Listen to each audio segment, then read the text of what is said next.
तो चलिए, हर वर्ग इस वक्त उम्मीदें लगाए बैठा हुआ है और संवाददाता सूरज शर्मा का हम रुख करेंगे, लाइव हमारे साथ जुड़े हुए हैं। सूरज, थोड़ी ही देर बाद बजट पेश किया जाएगा और इस बजट से हर वर्ग को इस वक्त उम्मीदें हैं। देखिए, बिल्कुल अब इंतजार का वक्त जो है कुछ ही घंटों में, यानी कह सकते हैं कि अब 10 बज गए हैं, 1 घंटे बाद खत्म हो जाएगा जब केंद्रीय मंत्री निर्मला सीतारमण अब केंद्र का बजट संसद में पेश करेंगी। हमारे साथ जो कॉन्फेडरेशन ऑफ इंडियन इंडस्ट्री के जो भोपाल जोन के डायरेक्टर हैं अंकुर प्रामल जी हैं, उनसे बात करेंगे। सर, कितनी उम्मीद है सरकार के इस बजट से, क्योंकि कोरोना काल का दूसरा बजट है, ऐसे में क्या कुछ उम्मीद रहती है भारतीय उद्योग संघ को भारत सरकार से? जी, काफ़ी उम्मीदें हैं। जो बजट ऐसे टाइम पे आ रहा है जब हम लोग कोरोना से रिकवर कर रहे हैं, तो कुछ एक चीज़ें हैं जो सीआईआई ने भी सेंट्रल गवर्नमेंट को सबमिट करी हैं, इंक्लूडिंग जो हमारे इंडस्ट्री को पेमेंट्स हैं, वो जितने उसको इंस्टीट्यूशनलाइज करने के लिए अगर फाइनेंस मिनिस्ट्री के अंदर एक सेल बन जाए या टास्क फोर्स बन जाए, तो जितने ये पेमेंट्स होते हैं फ्रॉम स्टेट गवर्नमेंट और central government to industry, if that this can be institutionalise, so जल्दी टाइमली पेमेंट हो सके।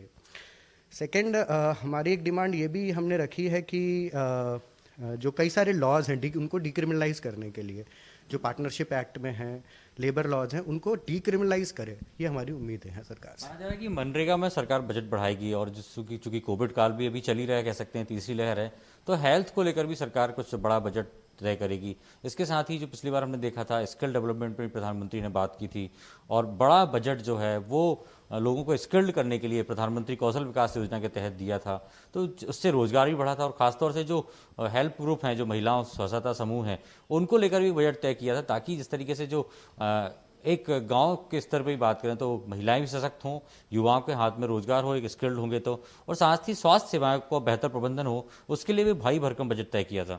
जी बिल्कुल, एंड हमारी उम्मीद यही है कि ये जो बजट पिछली बारी सेंट्रल गवर्नमेंट ने दिया था, अगर इसको बढ़ाएं ना तो कम तो बिल्कुल भी ना करें, बढ़ाएं तो ज़्यादा अच्छा है, क्योंकि स्वास्थ्य सुविधाओं की ज़रूरत अभी इस वक्त सबसे ज़्यादा है।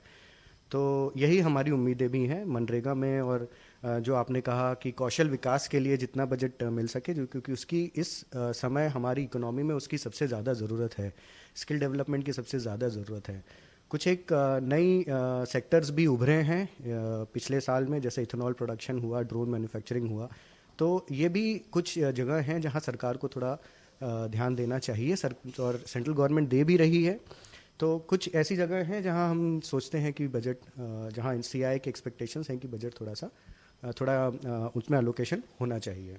ये तो आपने सही बात की कि डीजल पेट्रोल इस तरीके से बढ़ रहा है, तो सरकार चाहती है एथेनॉल का प्रोडक्शन ज़्यादा हो, ताकि जो एक नया हमें फ्यूल मिल पाए। इसके साथ ही ड्रोन इंडस्ट्री की बात करें तो मौजूदा समय में हम देख रहे हैं, खासतौर से जो फिल्म इंडस्ट्री है या फोटोग्राफी सेक्शन है, उसमें बहुत यूज़ हो रहा है। डिफेंस में भी धीरे धीरे इसका उपयोग हो रहा है, और माना जा रहा है कि आने वाले समय में ई कॉमर्स में भी ड्रोन का एक बड़ा योगदान रहेगा।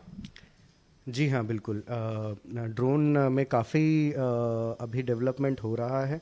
हमने 2 दिन पहले ही देखा कि हमारी जो 26 जनवरी की परेड, 26 जनवरी का जो महोत्सव हुआ था, जो उसका समापन था, उसमें एक बहुत ही बढ़िया तरीके से ड्रोन का उपयोग कैसे किया जा सकता है वो दिखाया गया।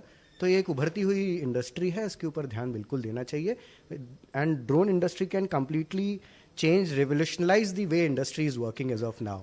So that is what our expectation is basically. छोटे और मझोले जो उद्योगों की बात करें, जो टैक्स पेयर हैं, जो मध्यम वर्गीय लोग हैं, वो भी कहीं ना कहीं उम्मीद लगाए, क्योंकि पिछले साल जो टैक्स के स्लैब्स आए थे तो कहीं ना कहीं थोड़े वो पेचीदा थे कि यदि आपको इतना आपकी कमाई है तो इस हिसाब से आप टैक्स भर सकते हैं, जो डिडक्शन है वो आपको इतना प्रतिशत मिल सकता है। तो किस तरीके का टैक्स में राहत सरकार से चाहती है आम जनता, क्योंकि जिस टैक्स को लेकर एक बड़ी मांग है लंबे समय से, चाहे उद्योग घराने हो, छोटे मोटे व्यापारी हो, वो चाहते हैं कहीं ना कहीं उन्हें थोड़ा सा टैक्स से राहत मिले, खासतौर से जीएसटी की बात करें या जो अन्य टैक्स लगते हैं उस पर भी।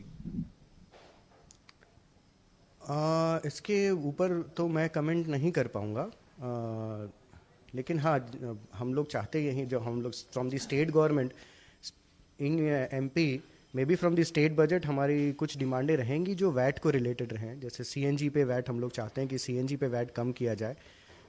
कुछ एक चीज़ें जो दूसरे वैट हैं obviously on the fuel pit, if that can be reduce, तो दैट इंडस्ट्री जो कोरोना काल से अब उभर रही है, रिकवरी फेज में है, तो ये वापस इनको जो पिछले साल सप्लाई चेन में और लिक्विडिटी इश्यूज हुए थे, तो उससे वापस लाने के लिए हाँ रिकवरी फेज में है। तो ये कुछ एक अगर ये स्टेप्स ले लेती हैं सेंट्रल गवर्नमेंट और स्टेट गवर्नमेंट, तो हमारे मुझे लगता है कि एमएसएमईज जो है, छोटे उद्योग जो हैं, उनको काफ़ी फ़ायदा होगा। अच्छा, उम्मीद की जाएगी इस तरीके से किसान आंदोलन चल रहा था और लंबे समय से सरकार भी प्रयास कर रही है किसानों की आय दुगनी हो, उसको लेकर कई अलग अलग प्रयोग भी किए गए हैं।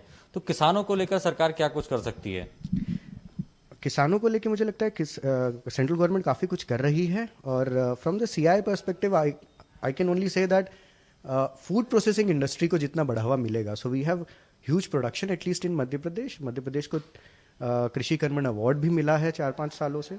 हमारे यहाँ प्रोडक्शन काफ़ी है। अगर इसको यूटिलाइज करने के लिए फूड प्रोसेसिंग इंडस्ट्री को अगर बढ़ावा देंगे, जो स्टेट गवर्नमेंट दे भी रही है, काफ़ी सारे इंसेंटिव्स हैं फूड प्रोसेसिंग इंडस्ट्री अगर आप लगाते हैं तो मध्य प्रदेश में, तो अगर उनको और बढ़ावा मिलेगा तो मुझे लगता है कि किसानों की आय बिल्कुल सूरज, दोगुनी होने किसानों से को कोई नहीं उम्मीदें हैं इनकम टैक्स से राहत मिल सके, टैक्स फ्री इनकम का दायरा बढ़े, ये भी उम्मीद की जा रही है, टैक्स स्लैब बदली जाए, ये भी उम्मीद की जा रही है। इसके साथ ही जो नौकरी पेशा लोग हैं, वर्क फ्रॉम होम जो कर रहे हैं, उन वर्कर्स को भी खासी उम्मीदें इस बजट से हैं। 11 बजे अब से थोड़ी देर बाद ये बजट पेश किया जाएगा और ये उस वक्त की तस्वीरें आप देख रहे हैं जब संसद भवन पहुंची थी वित्त मंत्री। हालांकि 10:10 पर क्योंकि मोदी कैबिनेट की बैठक का समय है, तो ये बैठक अब शुरू हो चुकी है। बैठक चल रही है जिसमें बजट को मंजूरी दी जाएगी, अप्रूवल मिलेगा, औपचारिक अप्रूवल मिलेगा और उसके बाद 11 बजे बजट पेश किया जाएगा। धन्यवाद आपका सूरज, तमाम जानकारी के लिए, तमाम बातचीत के लिए।